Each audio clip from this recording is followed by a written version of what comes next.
On poursuit ce Lex Inside, le grand débat. Nous allons explorer ensemble les stratégies d'anticipation, de défense, de financement et de communication face à ces contentieux de masse. Et on va tout de suite débuter avec vous, Gabriel, cette deuxième partie pour savoir comment on peut anticiper ce type de risque. Alors concrètement, comment une direction juridique peut anticiper un contentieux de masse? Alors, il y a deux cas de figure. Comme l'a rappelé Julie, on a deux types de contentieux. On a la class action qui va émerger sur un problème qui n'était pas détectable, cas du Dieselgate pour Volkswagen, ou un problème qui est lié à un souci du secteur. Et puis, on a le contentieux dit de follow-on, qui est le contentieux concurrence. Celui-là, on le voit un peu arriver quand même, puisque normalement, vous avez vécu devant l'autorité de la concurrence avec une procédure qui a déjà été longue. Donc, vous avez eu le temps de la voir émerger. Après, ça ne veut pas dire qu'on connaît les griefs très tôt dans le dossier, on les connaît à la fin, mais on est capable d'imaginer ce que va être ou ce que vont être les contentieux indemnitaires. Donc là, on peut s'organiser et évidemment, on a eu déjà une équipe qui est celle qui a travaillé sur le contentieux concurrentiel, donc avec les avocats, avec les économistes. Ça permet déjà de s'organiser sur les contentieux de follow-on. Les contentieux qui sont plus exceptionnels, non pas que les contentieux concurrents soient pas exceptionnels, mais les contentieux que vous ne voyez pas émerger, c'est beaucoup plus compliqué parce que là, il y a un effet de découverte. C'est quel type de contentieux? Alors, typiquement, moi, si je prends le secteur des télécommunications, on a eu un contentieux où on a eu une plainte de 400 demandeurs qui estimaient subir un préjudice individuel de santé lié à la 5G. Donc, on découvre ça, et qui d'ailleurs est médiatisé immédiatement, puisque c'est aussi une stratégie des gens qui montent ce type de dossier, qui est de dire, voilà, il y a un problème de santé publique, c'est très grave, et donc là, vous découvrez. Et donc, vous découvrez aussi des arguments qui sont parfois un peu étonnants, et auxquels vous devez réagir. Typiquement, la 5G permet d'observer tout le monde, la 5G veut avoir des problèmes sur la santé qui n'ont pas été analysés par les autorités. Donc, tout ça, il faut y réagir, et il faut réfléchir avec des arguments qui sont des arguments non pas de mépris, mais des arguments solides, et il faut les structurer. Tout ça, vous allez le découvrir. Deuxième point, c'est mobiliser, parce que quand il y a des class action, vous avez des multiples demandeurs. Et il faut regarder d'où ils sont. Donc, typiquement, sur la 5G, vous avez des demandeurs qui disent « j'ai été victime d'un problème de santé lié à la 5G ». Simplement, vous avez donc plusieurs plaignants. Et vous regardez les plaignants. Et si vous avez 400, 500 plaignants, vous allez regarder, vous regardez les adresses. Et typiquement, sur le contentieux 5G, on s'est aperçu qu'une bonne partie des plaignants ne vivaient pas en France. Et donc, ils ne sont pas du tout éligibles à ce type de demande. D'accord. Et même ce type de demande peut apparaître totalement non crédible, justement, de ce simple fait. Donc, une première partie, si je comprends bien, c'est un peu auditer le dossier, c'est ça? Alors, c'est le tamiser, c'est-à-dire que l'auditer, regarder très concrètement, et pour ça, il faut le centraliser.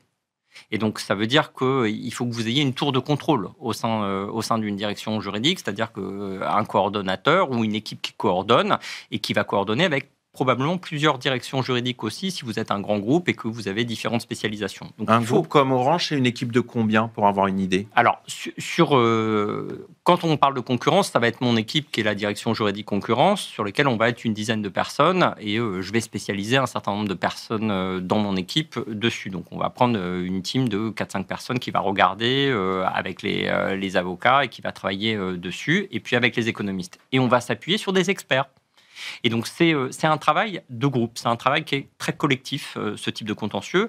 Et comme c'est un travail collectif, mais de long terme, il faut faire attention à la mémoire dans ce type de dossier, c'est-à-dire bien archiver, bien conserver les dossiers, parce que sur 10 ans, vous allez avoir des gens qui vont bouger. Même au sein d'une direction juridique, les choses peuvent bouger. Donc, il faut bien s'assurer qu'on archive, qu'on a bien l'historique de la doctrine, l'historique des données et l'historique de tout ce que l'on a défendu pendant toute la période. Et ça, c'est un élément extrêmement important du débat.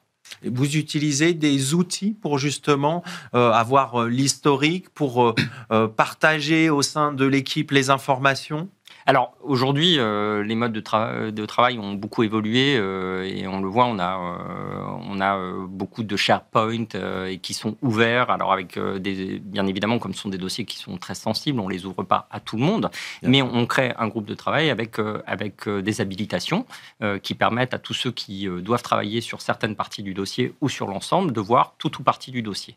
Ce qui permet d'avoir un travail collectif en permanence. Quand on a, par exemple, des écritures, on ouvre effectivement le le dossier à ceux qui doivent alimenter. On organise des workshops ou des groupes de travail avec les gens qui sont mobilisés et mobilisables sur les parties du dossier. Donc ça, c'est vraiment un élément important. Cette vision panoptique, elle est importante dans ces dossiers-là parce que vous ne pouvez pas travailler en silo. Alors, est-ce qu'un autre élément aussi qui est important, c'est bien dialoguer avec les autorités, avec l'autorité de la concurrence en ce qui vous concerne? Alors, le dialogue, généralement, on l'a en amont. Le dialogue, il est d'autant plus important que quand vous êtes... Alors, vous pouvez être demandeur ou défenseur. Donc, moi, je me suis retrouvé dans les deux situations. Donc, je peux en parler avec d'autant plus de liberté.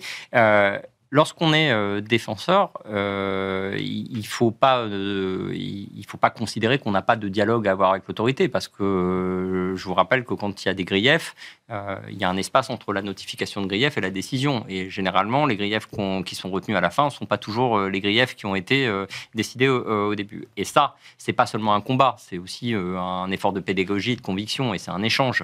Et il faut convaincre les services d'instruction, mais aussi le collège, que peut-être une partie des griefs ne sont pas légitimes. Et ça peut dégonfler toute une partie d'un dossier de follow-on et tout un contentieux de masse. Et ça, c'est très, très important parce que le contentieux change totalement de physionomie. Si vous avez des marchés qui étaient affectés, qui ne sont plus affectés à la fin, c'est tout un pan du dossier qui tombe. Alors, je vais me tourner un peu vers l'avocate Julie pour avoir le point de vue du conseil. Comment vous appréhendez, vous, ces risques et comment anticiper ces contentieux de masse ? Alors, Gabriel l'a dit, c'est pas toujours facile d'anticiper ces contentieux. En tout cas, on fait une distinction entre les actions indemnitaires et les actions de groupe. Les actions indemnitaires, très franchement, on s'attend à avoir une action indemnitaire à la suite d'une décision de l'autorité de la concurrence. Donc, la façon dont on travaille, c'est très en amont. Lorsqu'on étudie le dossier antitrust devant les autorités de concurrence, eh bien, on va aussi étudier le risque d'une action indemnitaire. Voilà, on établit une sorte de cartographie des risques qu'on affine au fur et à mesure du temps. On l'affine une fois qu'on connaît la réalité des griefs, une fois que l'on a connaissance de la décision de l'autorité ou de la commission, qu'on a connaissance de sa motivation. Alors, pour se préparer, pour détecter une action indemnitaire, eh bien, on va s'attacher à plusieurs signaux. Il est plus probable d'être attaqué devant le TAE en indemnisation si, par exemple, la nature même de la pratique se prête à une indemnisation, c'est la première chose.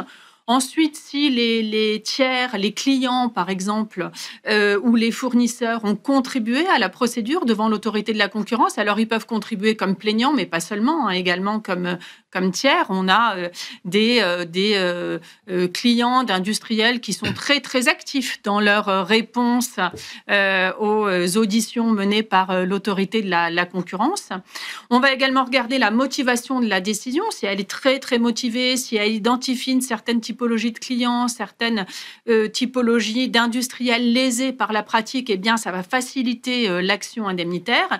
Et évidemment, on va regarder toutes les prises de parole publiques sur le sujet pour anticiper tout ça. On peut regarder aussi la concurrence, les concurrents. Bien sûr, pour voir déjà les contentieux qui ont existé sur ces questions, c'est ça ? On peut regarder la concurrence, ça dépend de la typologie d'infraction qui est condamnée et puis de la typologie de victime. Des concurrents peuvent être victimes de la pratique anticoncurrentielle et effectivement saisir le TAE d'une action indemnitaire. Alors, juste pour compléter ma réponse sur les actions collectives, c'est plus compliqué. Et Gabriel le disait tout à l'heure, c'est que finalement, on a du mal à anticiper ce type d'action-là. Alors, des actions concurrence, je vous l'ai dit, il n'y en a jamais eu. En revanche, il y a eu, de mémoire, 35 actions collectives qui ont été introduites en France. Alors, depuis 2014, on voit bien que c'est très peu. Nous, on a accompagné une entreprise dans le cadre d'une action collective en matière de publicité trompeuse. Et ce qu'on a regardé en amont, ce qui a fait dire à notre client qu'il y avait des risques qu'il soit attaqué un jour, bien c'est... on regarde le nombre de plaintes de consommateurs auprès du service client. On va regarder l'activité des associations agréées. Certaines communiquent très largement en amont, lancent des appels publics pour collecter des données. Donc tout ça, ce sont des signaux qui nous font dire que oui, une action collective est probable. Pour autant, se préparer en amont, c'est pas toujours facile. Alors si jamais le contentieux arrive, comment on organise la réponse juridique ? Alors, quand le contentieux arrive, nous, la première étape, c'est une étape d'évaluation des risques. Évaluation des risques de manière générale. Alors, on va regarder quels sont les montants en jeu, ce type de choses. Donc, c'est une analyse assez macro du dossier. Après, pour se préparer, pour élaborer notre défense, eh bien, très classiquement, on va regarder deux types de choses. Est-ce qu'on a des arguments d'ordre procédural à faire valoir? Alors, des arguments d'ordre procédural, c'est peut-être des exceptions procédurales, une incompétence, une irrecevabilité, des arguments liés à la prescription qui sont très importants dans ce type de dossier. Qui sont assez classiques, mais qui sont très importants. Qui sont classiques, mais qui sont très importants parce que sur le fond, notamment en matière d'action indemnitaire, il y a tout un tas de présomptions qui font qu'il est plus difficile de se battre. Donc, on va aller regarder du côté des arguments procéduraux. Et sur le fond, ce qu'on va regarder en priorité, eh bien, ce sont tous les éléments liés à l'évaluation du préjudice. Et donc là, on va mettre en place un triptyque. On va travailler avec l'entreprise, donc avec notre client, et avec un économiste. Et donc, il faut que client, avocat, économiste arrivent à travailler de concert.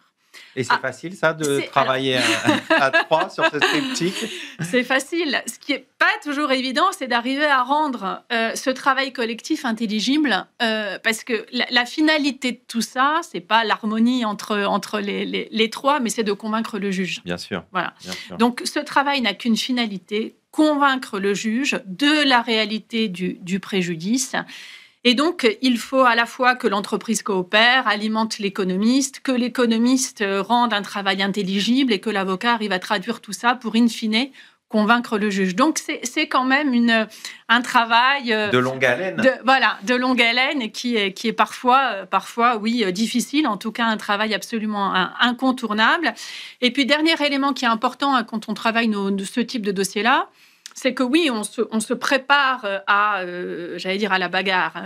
Voilà, on est au contentieux et donc à convaincre le juge, mais avec toujours en tête la possibilité de négocier. Et donc, c'est important d'avoir cette possibilité de transiger ? C'est très important. C'est très important parce que ce sont des contentieux de longue haleine, ce sont des contentieux complexes, l'aléa judiciaire est ce qu'il est, et donc parfois, il vaut mieux négocier. Puis il y a le coût aussi. Il y a le coût du contentieux et puis il y a l'aspect réputationnel aussi. Et donc, il vaut mieux parfois transiger ce type de dossier-là qu'aller au bout. Donc, Une bonne transaction vaut mieux qu'un mauvais procès. Exactement, l'adage est tout à fait d'actualité dans ce domaine. Gabriel, comment ça se vit côté entreprise, cette relation avec économiste, avocat dans le cadre de ce type de contentieux ? Alors, comme Julie l'a dit, le but c'est de convaincre le juge et pas forcément que tout le monde s'entende bien en interne. L'objectif est vraiment d'épurer et de rendre lisible finalement la défense. Et ça, c'est très compliqué parce que dans des débats qui sont des débats indemnitaires, vous avez des débats très experts, très économiques, et donc il faut éviter le bruit entre l'économiste d'en face ou les économistes d'en face et votre propre économiste. Et donc, c'est des débats qui sont très complexes à rendre intelligibles parce qu'on a plein de cabinets qui sont très performants tous, mais qui défendent les thèses des demandeurs et de celui qui se défend ou de ceux qui se défendent. Et donc, c'est évidemment, chacun défend sa thèse avec la même conviction. Et donc, il faut essayer de rendre les arguments les plus simples possibles, les plus intelligibles et les plus rationnels. Et ça comment on fait ? Ça passe par déjà le fait que on ne délègue pas à l'expertise aux experts. Il faut aussi se mettre dans la peau du juge. Il faut aussi se mettre à la fois dans la peau d'un joueur, mais d'un spectateur en permanence. Et donc écouter les arguments, voir si on est convaincu et si on pense que sur la base des éléments tangibles dont on dispose, tout ça est cohérent. Parce qu'il n'y a rien de pire dans ce type de contentieux que d'être pris en flagrant délit de raconter n'importe quoi. Parce que ça, c'est très facile. Vous pouvez défendre une thèse extrêmement savante. Dans ces contentieux, qui sont des contentieux notamment de follow-on, il y a des choses qui sont très simples. Il y a une faute, il y a un lien de causalité et il y a le fait que vous avez été individuellement impacté. Si vous êtes une entreprise qui fait plus de 500% de bénéfices pendant la période des pratiques, ça va être compliqué quand même d'expliquer que vous avez été particulièrement touché. On peut avoir ce type de débat. C'est pour ça que la gestion de la preuve est importante justement accréditer sa thèse. Et c'est très compliqué parce qu'on parle de marchés qui parfois ont été affectés il y a 10 ans et donc vous n'avez pas forcément l'idée que vous allez garder tous les éléments du marché de l'époque, des marchés, des discussions. C'est valable pour le demandeur comme pour celui qui se défend. Je ne dis pas que la question ne se pose que pour celui qui se défend. Elle se pose pour tout le monde. Et c'est très compliqué parce que les débats judiciaires sont déplacés dans le temps par rapport aux faits. Alors, on va venir avec vous, Alexandre, sur la question du financement pour aller plus loin. Quels sont les mécanismes à l'œuvre ? Alors, le mécanisme du tiers-financement, il est assez simple. Le principe, c'est que le financeur va prendre en charge tous les frais qui sont liés au contentieux. Et en échange de cette prise en charge, il touchera une partie des dommages et intérêts de ses clients financés en cas de succès du contentieux. Si le contentieux est perdu, à ce moment-là, le tiers-financeur perd son investissement. Donc, le pourcentage, il y a des fourchettes. Alors, en pratique de marché, on va être entre 10 et 30%, et le pourcentage va évoluer en fonction de la durée du contentieux. Donc, plus le contentieux dure longtemps, plus le pourcentage augmente. D'accord. Donc, voilà, la façon dont le principe du financement de contentieux fonctionne. Et j'ajouterais peut-être le rôle du financeur dans ce type de contentieux. Donc, comme je le disais, nous, on intervient toujours un petit peu après dans les cas de follow-on où on va arriver une fois que la décision de l'autorité de la concurrence est devenue définitive. Quand c'est des actions de masse, là, en revanche, on va être là dès le début. Mais le rôle du financeur, ça va être aussi de faire ce rôle un petit peu on va faire un audit, nous, du dossier, parce qu'effectivement, on ne finance pas tous les contentieux qu'on nous propose. En général, on est plutôt autour d'un taux de sélectivité de 10%. Donc, pour un dossier financé, on va en voir une dizaine. Et donc, en fait, ce qu'expliquait Gabriel, par exemple, de regarder dans une action de masse d'où viennent les demandeurs, voir si la classe de demandeurs, elle est légitime et homogène. Ça, c'est un travail qu'on va faire, nous, en amont. Et donc, je pense que un des points positifs, on va dire, du financement de contentieux, c'est aussi de permettre d'avoir des dossiers qui vont arriver devant les juridictions en étant mieux structurés, mieux préparés, en essayant d'éviter justement des passagers clandestins ou des dossiers qui ne devraient pas se présenter devant les juridictions. Et ça, c'est l'apport du financement de contentieux sur ce type de contentieux. Aujourd'hui, vous financez quel type de contentieux de masse ? Je veux dire, dans quel secteur ? Alors, les secteurs, ils sont assez variés, puisqu'on a à la fois des contentieux dans le domaine de l'automobile, dans le domaine des télécoms, on a beaucoup de choses dans le domaine des données personnelles, donc avec le RGPD. Et au niveau des juridictions, là, c'est un petit peu de la même façon, c'est assez éclaté en Europe. On est à la fois en Espagne, au Portugal, je l'ai mentionné tout à l'heure, les Pays-Bas, sur les actions collectives, qui est vraiment qui est la juridiction leader là, en ce moment en Europe. En France, on est un peu à la traîne ? En France, on est à la traîne, même si je pense qu'il y a une vraie volonté de rattraper un petit peu ce retard. Et à la fois du côté des juridictions qui commencent à avoir de plus en plus l'habitude en fait, de traiter ces sujets. Ça, c'est un premier point. Du côté aussi des avocats, je pense qu'il y a de plus en plus de réflexe de considérer ces actions avec leurs clients. Donc, on est sur un développement qui est, à mon avis, positif, mais qui, effectivement, par rapport à d'autres juridictions, est un petit peu en retard. Est-ce qu'il y a des bonnes pratiques à avoir en tête pour s'assurer d'un bon financement d'un contentieux ? Alors, effectivement, on peut s'inspirer un petit peu des différentes de ce qui se fait un petit peu à l'étranger et où ils sont un petit peu en avance. Je pense que le premier point, c'est de prendre un financeur qui a pignon sur rue, c'est-à-dire un financeur qui est bien établi, pas aller avec une personne privée qui voudrait faire un coup d'essai. Voilà, donc aller sur des financeurs qui ont... Des gens qui ont l'habitude de faire ce genre de choses. Qui ont de l'expérience, exactement, et qui, le mieux étant d'avoir des financeurs qui ont des agréments de la part des autorités financières de leur pays. L'AMF, par exemple, nous, chez IVEO, on a un agrément de l'AMF pour notre activité. Donc, voilà, avoir des partenaires qui ont pignon sur rue, je pense que c'est quelque chose d'important. Et pour prendre l'exemple du mécanisme néerlandais, je pense que dans les class action, il y a quelque chose qui est très, très positif, c'est que le contrat de financement qui est passé avec la fondation, qui représente du coup la classe de demandeurs, il est revu par le juge qui est en charge de la procédure. Et ça permet en fait d'avoir un garde-fou qui est là pour s'assurer que les intérêts de tout le monde sont respectés. Et ça évite aussi des débats qui pourraient être dilatoires devant les juridictions où certains défendeurs pourraient avoir comme idée de vouloir contester la validité du financement. Et je pense que le fait que ce soit purgé en amont par le juge qui est en charge de la procédure, ça permet de faire gagner beaucoup de temps à tout le monde. Alors Julie, on a évoqué cette question du financement à l'instant. Est-ce que le financement peut influencer la stratégie contentieuse ? Alors, la stratégie contentieuse, oui, bien sûr, ça peut influer sur la stratégie contentieuse. Alors déjà, on demande, ça peut être un déclencheur qui va faire que le demandeur va s'engager dans une action. Donc, et on le voit, c'est ce que disait Alexandre, les juridictions dans lesquelles ce type de contentieux est développé sont celles dans lesquelles le financement par des tiers est également le plus développé. Alors après, ça peut aussi influencer la stratégie en défense. Pourquoi ? Parce que, en fait, et Alexandre le relevait aussi, c'est-à-dire que ce financement n'est obtenu que si le dossier est solide. Le dossier est étudié en amont. Et donc, quand on est en défense et que l'on sait par un moyen ou un autre que le dossier est financé, c'est quand même un indicateur de la solidité du dossier. Et donc ça peut inciter à une solution amiable. Voilà. Donc oui, ça peut influer, tout à fait. Et vous, comment vous préconisez d'aller au contentieux ou pas ? C'est quoi le curseur qui fait qu'on va décider plutôt de transiger ou plutôt d'aller au contentieux ? Alors, il y a plusieurs paramètres, vraiment. Je pense que, et Gabriel l'a plus ou moins dit tout à l'heure, il faut éviter les demandes fantasques dans ce type de contentieux. Il n'y a rien de pire que d'être démasqué en cours de contentieux parce que l'évaluation du préjudice n'est pas sérieuse. Voilà. Donc, pour moi, vraiment, le point le plus important, c'est évaluer sérieusement en amont la solidité du dossier, la solidité des prétentions.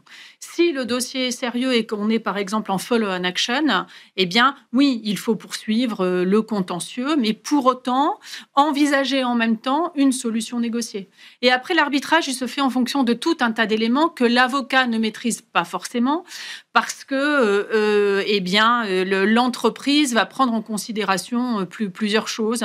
Peut-être qu'elle va vouloir, alors si c'est un contentieux avec des clients, par exemple, peut-être qu'elle va vouloir préserver de bonnes relations plutôt qu'aller au bout d'un contentieux de longue haleine qui va abîmer cette relation, l'endommager de manière totalement... C'est important, le contexte. Voilà, le contexte est important, l'aspect réputationnel est important. Voilà, il y a tout un tas d'éléments qui font qu'on va décider ou pas de transiger.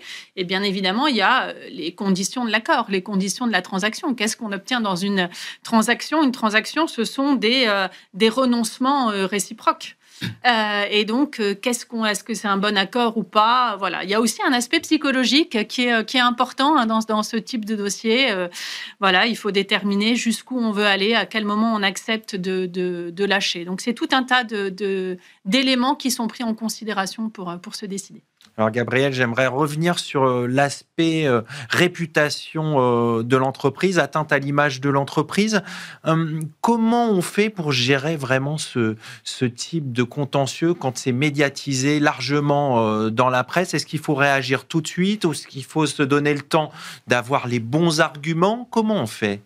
Alors, quand c'est un contentieux concurrence, on sait qu'il va arriver et il faut quand même avoir une stratégie de réponse. Alors, l'idée n'est pas de commenter pour commenter, parce que vous ajoutez du bruit au bruit. Et puis, globalement, on entend assez peu de choses quand un condamné s'exprime. On entend juste qu'il est condamné, même s'il s'exprime et même s'il s'exprime avec des éléments qui sont à décharge.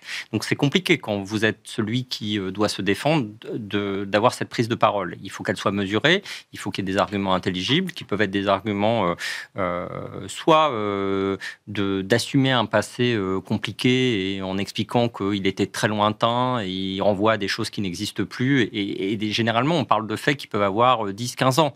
Et donc, c'est quelque chose qu'une entreprise peut assumer en disant oui, peut-être que c'est des choses qui ont pu se passer. Nous n'estimons pas qu'ils ont eu cette ampleur, mais pour autant, on n'estime pas qu'il ne s'est rien passé et on estime qu'aujourd'hui, nous sommes devenus un acteur vertueux. Il ne faut pas forcément avoir peur de ce genre de discours. C'est quelque chose qui doit se mesurer. Évidemment, vous êtes dans un environnement indemnitaire, donc vous n'allez pas dire oui, je suis un condamné en habit de lumière, je vais sortir le carnet de chèques. C'est pas ça. Là encore, il faut avoir un discours qui soit intelligible, ne serait-ce que parce que, il ne faut pas l'oublier, Julie le rappelait, il y a des clients. Il y a des demandeurs qui peuvent aussi être votre partenaire. Donc, à un moment, il ne faut pas non plus insulter les situations. Et donc, si vous êtes condamné et que vous êtes condamné de manière avérée, la question, c'est est-ce que il y a eu des dommages à l'économie? Et donc, c'est là où il faut positionner le débat. Mais vous ne serez jamais intelligible sur l'indemnitaire. Donc, la seule chose que les gens vont retenir, c'est la faute. Là où la prise de parole, elle devient importante, c'est quand vous estimez que la décision, elle est critiquable, que vous la critiquez, que vous l'attaquez. Et là, c'est un peu problématique parce qu'il y a un peu ce qu'on appelle la loi de Brandolini, qui est que si vous gagnez à la fin, peu de gens s'en rappelleront. C'est-à-dire tout le monde se rappellera que vous avez été condamné, peu de gens sauront que vous avez été blanchi. Et ça, c'est compliqué. Donc, c'est un élément important parce que sinon, vous avez la petite musique en permanente, que vous êtes un délinquant et qui revient. Et même si à la fin, vous êtes blanchi, c'est très compliqué. Et globalement, tous les acteurs qui ont été condamnés à un moment ou à un autre, il y a un peu cette double peine. Le droit de l'oubli n'existe pas ou peu de manière médiatique. Alors, et le rôle du directeur juridique dans tout ça, quelle est sa place? C'est fournir des éléments à la direction de la communication? Comment on fait aussi des échanges avec votre avocat? Comment ça se passe? Alors, dans une entreprise ça dépend déjà du niveau d'expertise. Si on parle de la concurrence et qu'il y a une direction concurrence, elle va être impliquée, évidemment, dans la gestion de la communication parce que c'est elle qui a le savoir sur la procédure. Et évidemment, elle va préparer des éléments de langage avec la direction de la communication. Donc, on n'attend pas que le ciel nous tombe sur la tête pour réagir, surtout si on sait qu'une décision arrive ou si on sait qu'il va y avoir un effet médiatique sur une décision concurrence. Lorsque c'est des actions collectives qu'on ne peut pas détecter, là, on les découvre comme tout le monde au fur et à mesure. Pour ce qui est des actions qu'on l'on peut anticiper, il y a des éléments de langage, on est toujours mesuré parce que là encore, vous vivez devant les juridictions. S'il y a des appels, vous ne pouvez pas non plus venir expliquer aux juridictions qu'elles ont tort, qu'elles ont eu tort ou à l'autorité qu'elle a tort. Il faut être mesuré, il faut être rationnel et puis il y a très peu de choses qui sont entendues et entendables. Et donc il faut là aussi faire attention. Et puis il y a aussi des effets qui sont, quand vous êtes une société cotée, il faut faire attention à ce que vous racontez. Parce que... il y a des effets après. Il y a des effets. Et donc tout ça est évidemment important et maîtrisé, ce qui fait que la direction juridique est évidemment embarquée dans la communication, mais elle n'est pas le seul acteur de la communication. Julie, est-ce que la transaction peut être aussi un moyen de limiter le bad buzz ? Oui, tout à fait. Pourquoi ? Parce que la transaction, ça va permettre de contrôler un narratif. Donc, dans le cadre de la transaction, encore une fois, la transaction, c'est tout simplement un accord avec le plaignant. On peut se mettre d'accord sur les éléments de communication. Et généralement, on se met d'accord pour ne pas communiquer. Et donc, ça... voilà. Ça cadre les choses. Ça cadre les choses. C'est souvent l'intérêt principal de la transaction. Parce qu'on sait que s'exposer à un jugement, on connaît la motivation des jugements du TAE, je pense que personne ne va me contredire. Il y a une grande amélioration, mais malgré tout, parfois, on peut avoir des considérants qui sont extrêmement dommageables pour l'entreprise. Donc oui, la transaction a cette vertu-là, contrôler plus ou moins le narratif et garder la main sur la communication. Alors, on sait qu'il y a un mouvement aussi des pouvoirs publics pour encourager justement la médiation, la conciliation. Ouais. Est-ce que les juridictions encouragent ce type de solution aussi ? Oui, elles encouragent ce type de solution. Alors, il n'y a pas que les juridictions, il y a une nouvelle contribution à la justice économique qui a été mise en place. Elle a été mise en place, c'est une contribution qui peut aller jusqu'à 100 000 euros et qui s'applique aux entreprises de plus de 250 salariés de mémoire et pour des prétentions qui vont au-delà de 50 000 euros. Donc, c'est une contribution qui, très vraisemblablement, va s'appliquer dans de nombreuses actions indemnitaires. Et donc, cette contribution-là, je la mentionne, pourquoi ? Parce qu'elle est remboursée en cas de transaction. Et donc, on voit qu'il y a une véritable volonté des pouvoirs publics de rationaliser les actions devant le tribunal, devant le TAE, le tribunal des activités économiques. Pourquoi ? Pour éviter les demandes fantasques, désengorger les tribunaux, responsabiliser les justiciables. Mais cette contribution est remboursée en cas de solution négociée. Autre élément, alors là, qui concerne vraiment les juridictions, il y a un nouveau protocole qui a été mis en place par le TAE qui prévoit d'aider les entreprises à transiger. Enfin voilà, il y a vraiment un appel à désengorger les tribunaux, si bien que oui, il y a une forme de soutien, on peut dire ça comme ça. Peut-être juste pour ajouter quelque chose sur la transaction, je pense que pour faire le lien avec ce que disait Gabriel en tout début d'émission sur l'arrêt de la Cour de cassation qui concernait Volkswagen sur le Dieselgate, la situation du Dieselgate, il est assez intéressant parce qu'on a eu exactement les mêmes comportements de l'entreprise aux États-Unis et en Europe. Aux États-Unis, même s'il y a un cadre législatif qui est un petit peu différent, il y a eu une transaction qui a été faite avec le gouvernement américain et avec les représentants des class action qui étaient en train de se monter. Je crois que ça a duré 6 mois, quelque chose comme ça. Alors, certes, Volkswagen a dû payer 15 milliards pour à peine, je crois, 300 000 véhicules qui étaient en circulation à ce moment-là aux États-Unis. Mais, in fine, ils ont contrôlé à la fois le temps de l'action, puisqu'aujourd'hui, c'est terminé. Le narratif, je pense qu'aux États-Unis, c'est plus vraiment un sujet, tout du moins j'imagine. Alors qu'aujourd'hui, effectivement, on est 10 ans après. Vous avez une solution de la Cour de cassation qui vient de tomber. Je crois qu'il y a aussi en Autriche une solution dans la même veine qui avait été rendue il y a 1 ou 2 ans. Et donc Volkswagen, aujourd'hui, est encore en Europe concerné par ces contentieux, alors qu'ils auraient pu, de la même façon qu'aux États-Unis, transiger et mettre un terme à tout ça si on avait eu en Europe un système qui leur aurait permis de pouvoir faire une transaction avec des systèmes d'opt-out comme aux États-Unis. Malheureusement, ce qu'on n'avait pas à l'époque et ce qu'on n'a encore pas aujourd'hui dans toutes les juridictions. Alors justement, est-ce qu'on ne peut pas s'inspirer de ce que font d'autres pays, les États-Unis? Vous avez parlé tout à l'heure des Pays-Bas. Pour une meilleure appréhension de ce type de contentieux? Je pense qu'effectivement, sur un des vrais points sur lequel on pourrait faire un gros effort, c'est le fait de passer à l'opt-out et sortir de notre mécanisme d'opt-in. Ça donnerait beaucoup plus de force aux actions collectives, mais ça permettrait aussi aux entreprises de considérer de manière plus sérieuse, j'allais dire, les transactions, parce que la difficulté qu'on a aujourd'hui, et je le comprends, moi, du côté de l'entreprise en défense, c'est que quand vous allez faire une transaction avec un demandeur ou avec un groupe de demandeurs, il n'y a aucune garantie que vous n'ayez pas un autre groupe de demandeurs qui va former une nouvelle action derrière. Il n'y a pas de possibilité, en fait, de tenir toutes les personnes qui sont potentiellement victimes du cartel ou de l'entente. Et donc, c'est compliqué de s'engager avec un groupe en se disant que peut-être derrière, ça va être, en réalité, ça va ouvrir la porte à beaucoup d'autres demandes qui vont se succéder. Donc, effectivement, je pense que déjà, si on arrivait à passer sur un système d'opt-out, ça serait une grande avancée pour le mécanisme des actions collectives en France.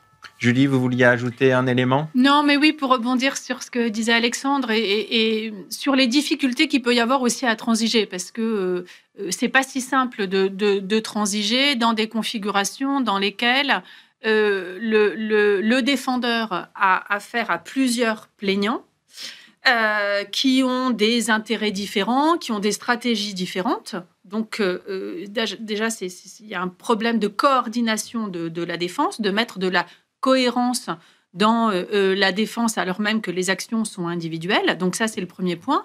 Et ensuite, le défendeur doit aussi être cohérent ou tenir compte, à minima, de ce que font les autres défendeurs, notamment dans les cas d'actions indemnitaires à la suite d'un cartel. Et donc, tout ça va complexifier le schéma. Si on donne un exemple, on peut parler du cartel des camions, qui a donné lieu à de nombreuses actions indemnitaires.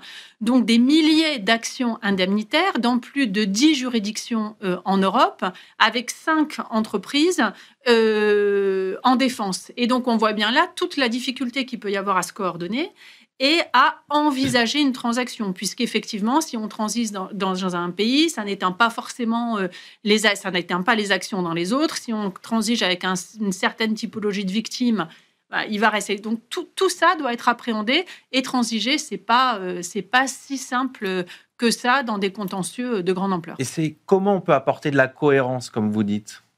La cohérence, ça va être il faut qu'il y ait un tronc commun dans la défense, que les arguments principaux soient les mêmes, voilà. Alors, on va aussi, dans ce type de dossier, essayer d'identifier les divergences entre les argumentations des demandeurs. C'est-à-dire qu'on va essayer de désolidariser les uns et les autres pour en tirer des arguments.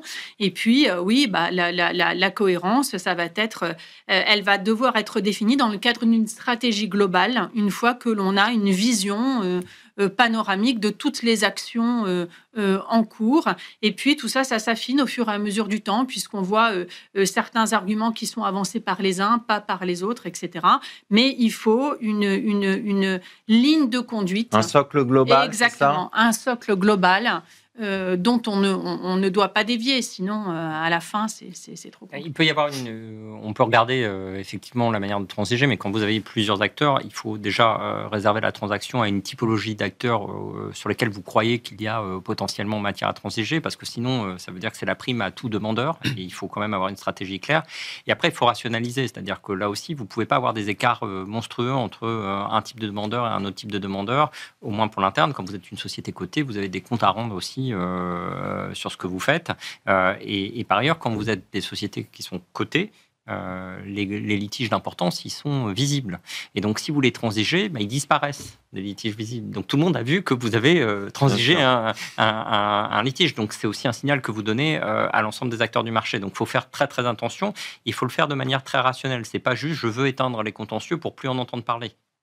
On va conclure là-dessus ce débat et on enchaîne tout de suite avec notre cas pratique.